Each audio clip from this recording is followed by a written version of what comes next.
የተከበራችሁ የእግዚአብሔር ቤተሰቦች በልዑል እግዚአብሔር ስም ሁላችሁም እንደምን አረፈዳችሁ። በድጋሜ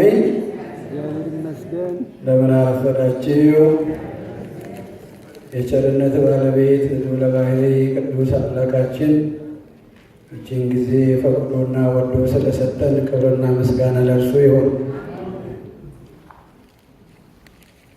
ምስክሮቼ ትሆናላችሁ። አምላካችን እግዚአብሔር እንደፈቀደ ለጥቂት ደቂቃዎች ይህንን ኃይለ ቃል በመያዝ አምላካችን እግዚአብሔር እንደፈቀደ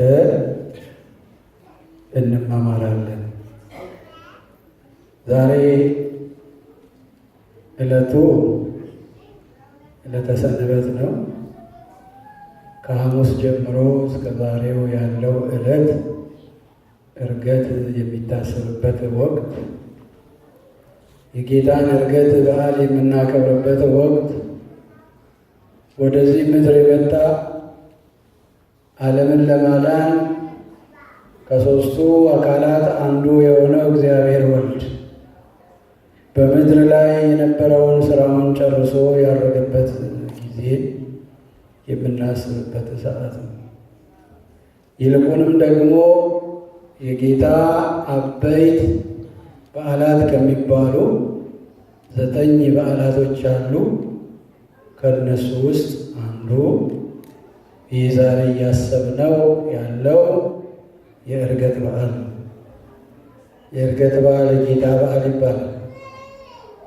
እሱ ወደ ሰማይ ያረገበት በምድር ላይ በነበረበት ጊዜ ስራውን ጨርሶ ለሰው ልጆች ሁሉ ነፃነትን ሰጥቶ ያልጸኑትን፣ ያልበረቱትን፣ ይፈሩ የነበሩትን ሰዎች ደቀ መዛሙርቱን ጽንዑ ተስፋውላ ደጅ ጥኑ የአብን ተስፋ ከጥቂት ጊዜያት በኋላ ወይንም ከጥቂት ዕለታት በኋላ መንፈስ ቅዱስ ይሰጣቸዋል እያለ ካጽናና በኋላ ወደ ሰማይ የሄደበትን ዕለት እያሰብን ነው ዛሬ። እንግዲህ መነሻችን ላይ በዚህ የሐዋርያት ሥራ ምዕራፍ 1 ከቁጥር 9 ላይ እንደዚህ የሚል ቃል እናገኛለን። ቅድም ቅዳሴ ላይ ሲነበብ ሰምታችሁ እንደሆነ ከቁጥር 1 ጀምሮ እስከ 12 ድረስ፣ እኔ ግን ከቁጥር 6 ጀምሬ እስከ 12 ያለውን ለእግዚአብሔር ቅዱስ ፈቃድ አነበዋለሁ። እነርሱም በተሰበሰቡ ጊዜ ጌታ ሆይ በዚህ ወራት ለእስራኤል መንግሥትን ትመልሳለህን ብለው ጠየቁት። የተሰበሰቡት እነማን ናቸው? ደቀ መዛሙርቱ። የሚናገራቸው ነገር ሁሉ በጣም ይደንቃቸው ነበርና ስለ ኢየሩሳሌም መንግሥት የሚናገር እየመሰላቸው መንግሥትን ለኢየሩሳሌም ትመልሳለህን እያሉ ጌታን ይጠይቁት ነበር። እርሱም እንዲህ አላቸው፣ አብ በገዛ ሥልጣኑ ያደረገውን ወራትንና ዘመናትን ታውቁ ዘንድ ለእናንተ አልተሰጣችሁም።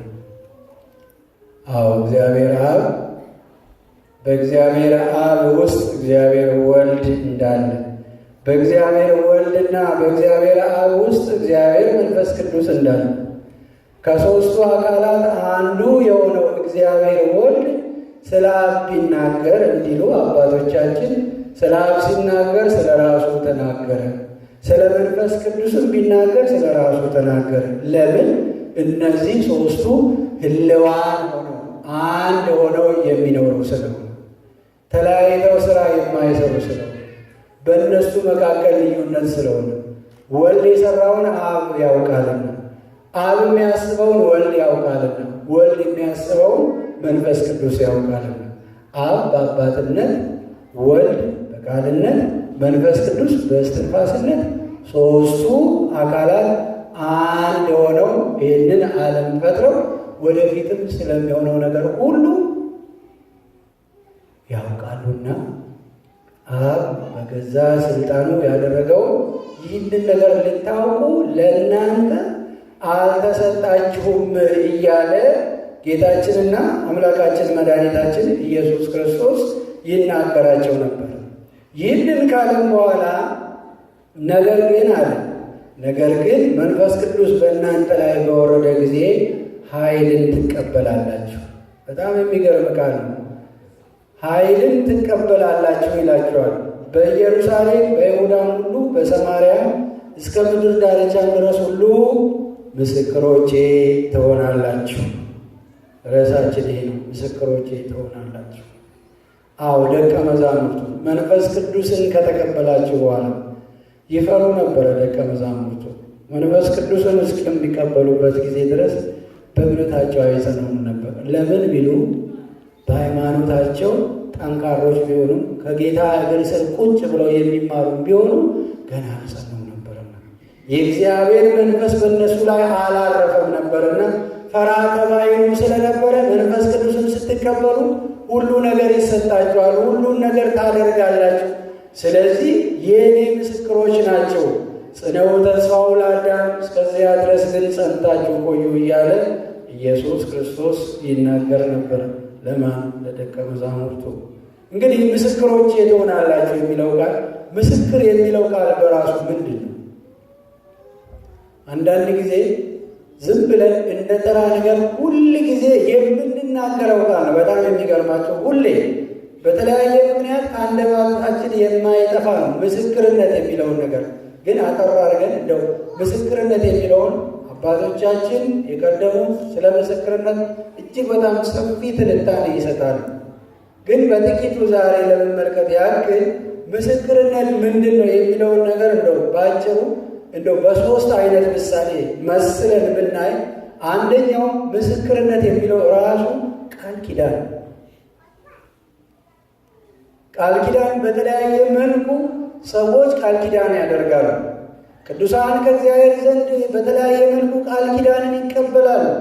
እግዚአብሔር ቃል ኪዳንን ለወዳጆቹ ይሰጣልና። ስለዚህ ይህንን ለማየት በኦሪት ዘፍጥረት ምዕራፍ 31 ከቁጥር 44 ላይ አሁንም ና አንተና እኔ ቃል ኪዳን እንጋባ፣ በእኔና በአንተ መካከል ምስክር እየሆኑ እያለ ይናገር ነበር። ላባ ነው ይህንን ቃል የሚናገረው፣ ለያዕቆብ ነው የሚናገረው። በእኔና በአንተ መካከል አለ ቃል ኪዳን እናድርጋለን። በመካከል ሰማይና ምድርን የፈጠረ እግዚአብሔር አለ።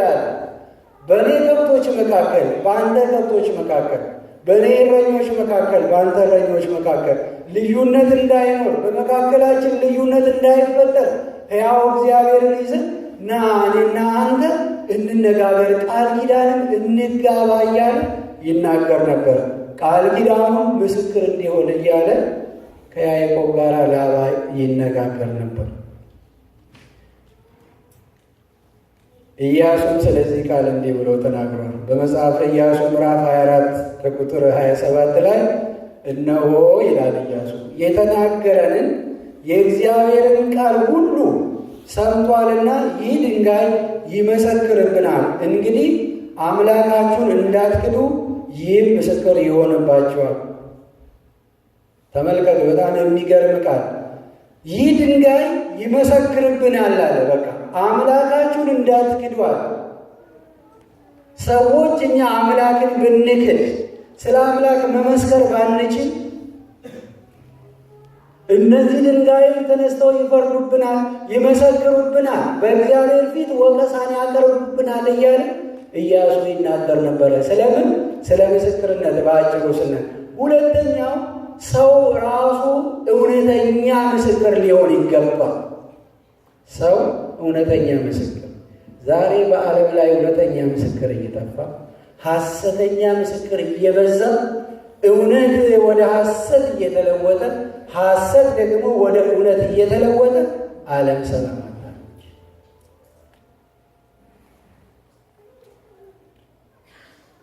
ስናጠበው እውነት ወደ ውሸት እየተለወጠ ውሸት ወደ እውነት እየተለወጠ አገራችን ሰላም አጣች።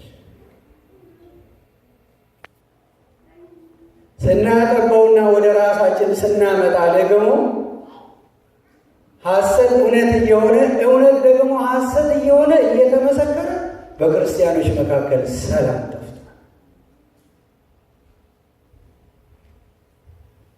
መተሳሰብ የለም፣ መረዳዳት የለም። የአንዱን ድካም አንዱ አይሸከም። ሰው እጅግ በጣም ብዙ የሆነ መልካም ነገር ሰርቶ ጥቂት ነገር ስህተት ቢሰራ ያቺ ስህተት ጎልታ ትወጣለች። መልካም የሆነውን ምግባሩን የሚያይ ሰው ትንሿ ውሸት ትልቁን እውነት ትሸፍናለች። ስለዚህ ሁለተኛው እውነተኛ ምስክር የሰው ልጅ መሆን እንዳለበት፣ እውነትን መናገር እንዳለብን፣ በእውነት መጓዝ እንዳለብን የሚያስረዳ ቃል ነው። ስለ ምስክርነት ስናነሳ ማለት ነው። ነቢዩ ሙሴ እንዲህ ብሎ ተናግሯል። ሰው እውነተኛ ምስክር ለመሆን በባልንጀራህ ላይ በሐሰት አትመስክር ይላል።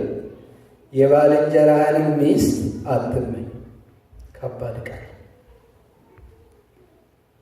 አንደኛ በባልንጀራ ላይ በሐሰት አትመስክር። በባልንጀራ ላይ በሐሰት መመስከር ወንጀል ነው፣ ኃጢአት ነው። የባልንጀራህን ሚስት አትመኝ።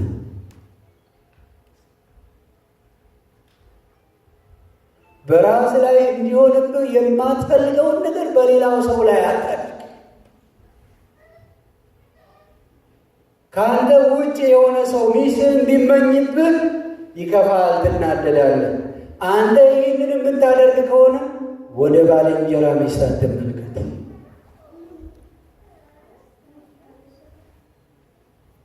በዚህ በኦሪት ዘጸአት ምዕራፍ 20 ላይ ከ10ቱ ትእዛዛት ውስጥ በተለይ ከቁጥር 10 ጀምሮ ስለዚህ ቃል በጣም አስረግጦ ነቢዩ ሙሴ ይናገራል።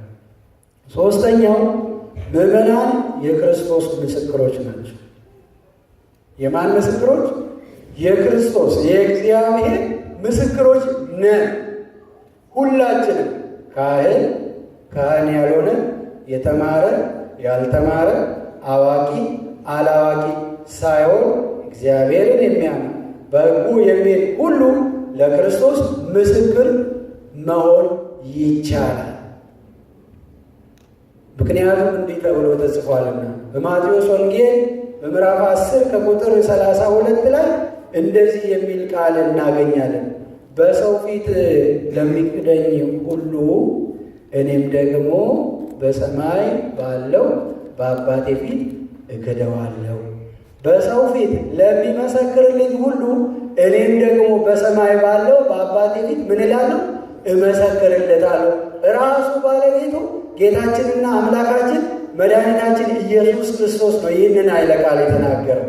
እንግዲህ ምስክርነት ነው በአጭሩ በእኛ ስናይ ይሄ ከሆነ ኢየሱስ ክርስቶስ ለደቀ መዛሙርቱ ምስክሮቼ ትሆናላችሁ ለምን አላቸው የሚለውን ጥቂት ነገር እናይና ትምህርታችንን እናጠቃልላለን። ሙቀት ነው፣ ይደግማቸዋል አውቃለሁ፣ ግን ትንሽ ጊዜ ወስደን እችን ነገር ማየት የግድ ስለሆነ ማለት ነው።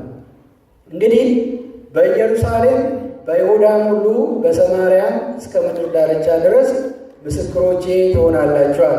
ይህንንም ከተናገረ በኋላ ይላል በዚህ በሐዋርያት ሥራ ምዕራፍ 1 ከቁጥር 9 ይላል ይህንን ቃል ከተናገረ በኋላ እነርሱ እያዩት ከፍ ከፍ አለ። ማን? ኢየሱስ ክርስቶስ ከመካከላቸው እያስጠነቀቃቸው እያዩት የመሬትን ስበት እየለቀቀ ከነሱ ከፍ እያለ እየተለያቸው እየራቃቸው ይሄድ ነበር። እነሱም እየተደነቁ ይመለከቱት ነበር። እነርሱም ሲሄዱ ወደ ሰማይ ትኩር ብለው ሲመለከቱ ሳሉ እነሆ ነጫጭ ልብስ የለበሱ ሁለት ሰዎች በአጠገባቸው ቆመው ደግሞም እናንተ የገሊላ ሰዎች ወደ ሰማይ እየተመለከታችሁ ስለምን ቆማችኋል? ቅዱሳን መላእክት ተመልከቱ የጌታን ዕርገት። እሱ ሲያርግ ደቀ መዛሙርቱ ተደንቀው፣ በሌላ መልኩ ደግሞ አዝነው ነርሱን ትቶ ሲሄድ ልባቸው አይታወቅ ብሎ ነበር ከወደ ኋላ። እዚህ ዮሐንስ ወንጌል ምዕራፍ 14 ላይ እመኑ ጽኑ እያለ ያዝናናቸው ነበር፣ የልባቸውን ፍርሃት ያውቅ ነበር። ስለዚህ ከመካከላቸው እየተለየ በመሄድ